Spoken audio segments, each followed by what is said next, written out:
Hello everyone, মা মেয়ে রান্নাঘরের ডে 4-এ আজ আমরা রান্না করব ডিম পোস্ত।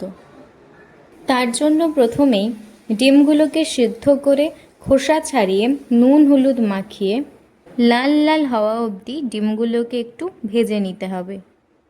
তারপর সেই তেলেই পেঁয়াজগুলোকে দিয়ে অল্প একটু নুন দিয়ে ভেজে নিতে হবে।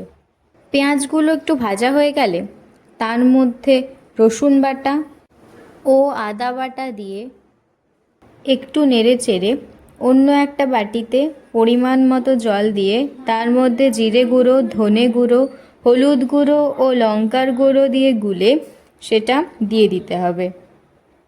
তারপর মশলাটা থেকে তেল ছেড়ে দিতে শুরু করলে তার মধ্যে দিয়ে দিতে হবে কাজু বাদাম বাটা ও পোস্ত বাটা।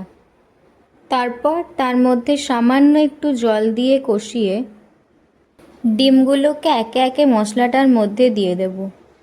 তারপর উপর থেকে পরিমাণ মতো নুন ও সামান্য একটু চিনি ছড়িয়ে দিয়ে একটু ভালো করে নেড়ে চেড়ে নামিয়ে নিয়ে পরিবেশন করলেই রেডি টেস্টি টেস্টি ডিম পোস্ত।